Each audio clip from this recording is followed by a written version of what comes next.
they still lack game changer weapon systems. They don't have very good air defense capability, particularly against cruise missiles launched by aircraft. They don't have an anti-ship missile capability to try and strike the Russian fleet in the Sea of Azov and the Black Sea. And we don't yet have, I don't think, enough RPV, remotely piloted lethal drones in there. The Switchblade 600, another magic bit of technology, could also make a difference.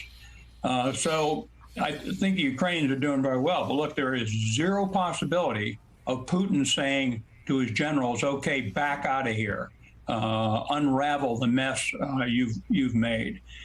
There is zero possibility of, in the course of a month, claiming the Russians have been fought to a standstill. It took them 2 years to take down Chechnya. The city of Grozny was obliterated before it was done. So the strategic heart of the Russian attempt now to take Ukraine is terror attacks on civilians. And we may not have seen the extent of it yet. They have not used massed artillery, 5,000, 10,000 rounds a day yet against some of these cities. So it's a very grim situation for the Ukrainians still. Yep. So General, if you were advising President Biden, what would you tell him the United States has to get in to Ukraine immediately? Well, we can't build, a similar military force in Ukraine to challenge the Russians in the air and on the ground in the sea. It's just not going to happen. It takes a year to, for example, deploy Patriot missile and get a maintenance package and training and operators. So some of this isn't going to change. Secretary Austin is out there trying to get S-300 anti-missile systems out of other NATO countries delivered. So there may be some new technology appearing, but I think the biggest thing President Biden has done is political unity, economic sanctions, and now I think what we're going to see NATO do is build a strategic threat to the Russians in the Eastern Bloc of countries. So we're going to see enhanced forward presence by the French, by the Germans, by the United States and the Baltic states, Poland, Romania, so that Putin's generals tell him, hey, look, you have committed 60% of our ground combat power and half our air power to fighting in Ukraine. Now NATO is a strategic threat to us in other locales. That's probably the next step. Yeah. Elliot, let me ask you what your thoughts are where we are right now. You obviously a few weeks ago talked about what the West needed to do to move beyond phase one. It seems leaders followed a lot of your suggestions. Where are we right now in your mind, and what's the next phase in helping the Ukrainians defend themselves against this invasion? So I guess I would say that the most important thing right now is to do the things we're doing, but to do them at the greatest possible scale with the greatest possible urgency. And I think it's very hard to tell from outside whether or not that's actually happening. I mean, it's clear that the Russians have been, people use the word stalemated, but this is a grinding war of attrition. And of course, we pay attention to the sufferings of the Ukrainian people, which is appropriate. But the Russian army is getting ground up. You know, let's remember that they've got, the estimates are actually saying like 75% of their combat power deployed. And it's getting chewed up as well.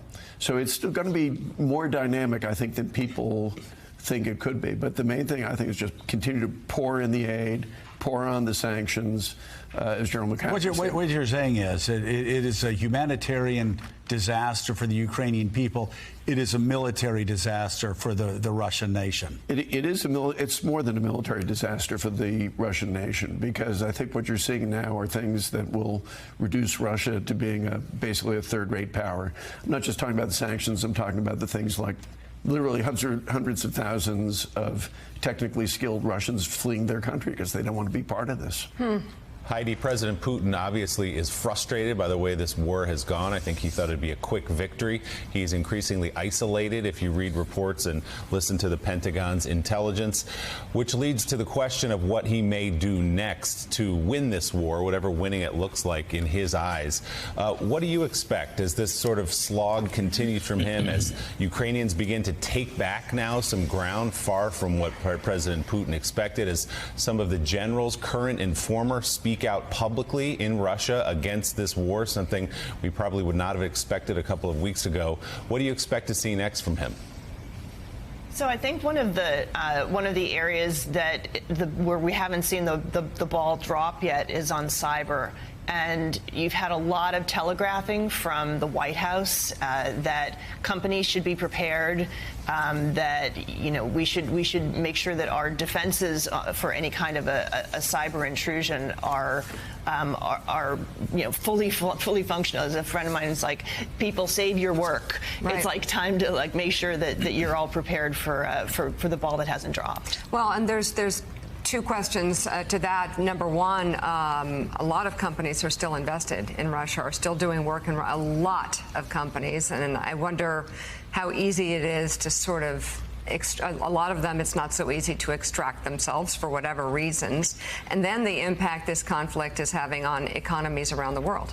Yeah. So, I mean, at this summit, you're going to have some additional sanctions announced and some coordination on sanctions, which is really, really important. If you find Acme, company owned by an oligarch in one country, you can pass the baton from Switzerland to Monaco to a different one to actually try and track down more effectively the different assets. But the economy in Russia, the projections are starting to come out now that you're going to see, about a 15% hit to GDP next year.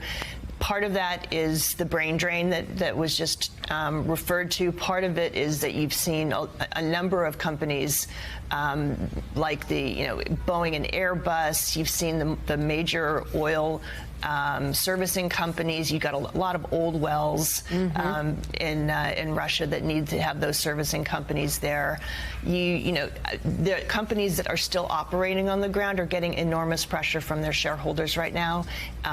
If you're going to commit to something like an ESG standard, then what are you doing in Russia? And that's what shareholders are starting to ask right now. So, so Peter, it's so fascinating. Joe Biden is it seems he's in a constant balancing act and has been over the past month.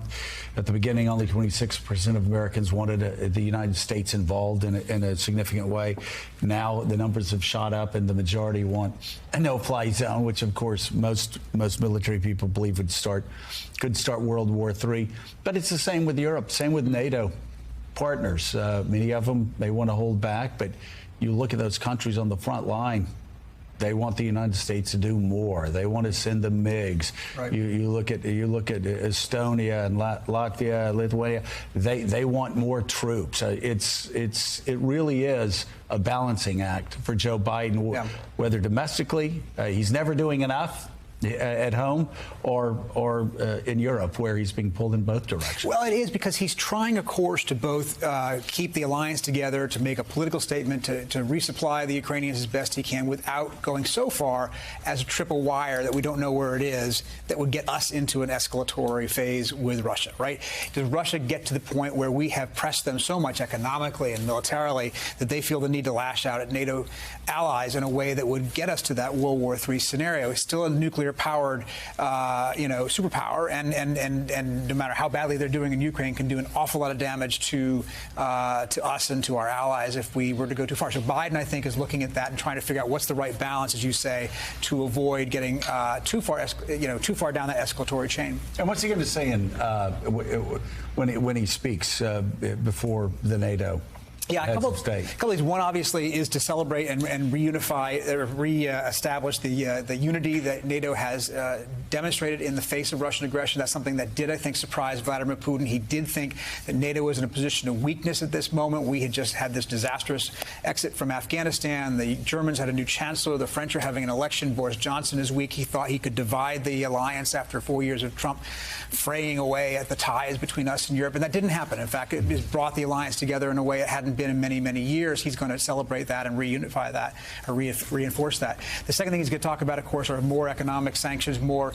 We're seeing reports about sanctioning more Russian Duma members. That's the parliament. That's just symbolic, but it's still an important statement. There's talk about how to help Europe in terms of weaning them off of Russian energy. That's going to be important. There's talk about that future forward deployments in Eastern Europe to bolster the Balts, the Poles, and the Romanians, how we can get some more forces in there to make sure that Vladimir Putin doesn't trip over that NATO wire. Well, General McCaffrey, Peter's right that one of the unanticipated consequences for Vladimir Putin of this is that strengthening of NATO. He probably should have seen it coming, but he didn't. The West rallying around Ukraine. We expect tomorrow that President Biden will announce an increase in American troops in some of those Eastern European NATO countries. So what do you see here from Vladimir Putin? Just as a military strategist, you've watched this guy for a long time. You see the desperation now that he's operating under. What do you expect from him next, from a military point of view? Well, look, I think you're right to characterize this as desperation. His options are now extremely limited. Once you have screwed up a giant invasion force, logistically, command and control, it's really hard to regain the tentacles of command. It may be weeks for a pause and a restructuring of his forces on the battlefield to come in and replace casualties. Credible reports, I think, 25,000 killed and wounded. Trains going back into Mother Russia with young Russian boys torn apart. So he's running out of conventional options. That won't cause him to back off. So the next step is, what else? We say weapons of mass destruction are normally, we talk about nuclear, but includes chemical, biological, and most of us now include cyber warfare.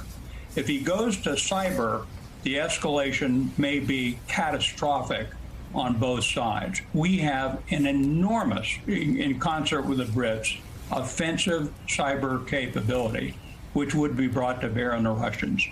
And I think he's now looking at, seriously probably, chemical weapons. Very small military threat to the U.S. Army. We have protective gear, early warning systems, medical care, protective masks. You can't provide those to millions of Ukrainian civilians. The casualties would be devastating, catastrophic, horrible.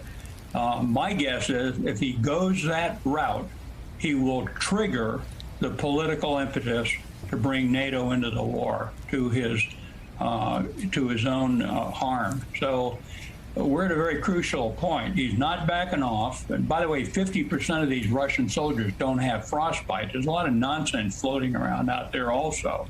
Mariupol's going to go under sooner or later. But Kyiv and Odessa, as General Twitty pointed out, are key objectives, and apparently he can't get them with conventional military power. Hey, thanks so much for watching our YouTube channel. You can follow up on today's top stories and breaking news, or catch up on your favorite MSNBC shows all in one place. Download the NBC News app today.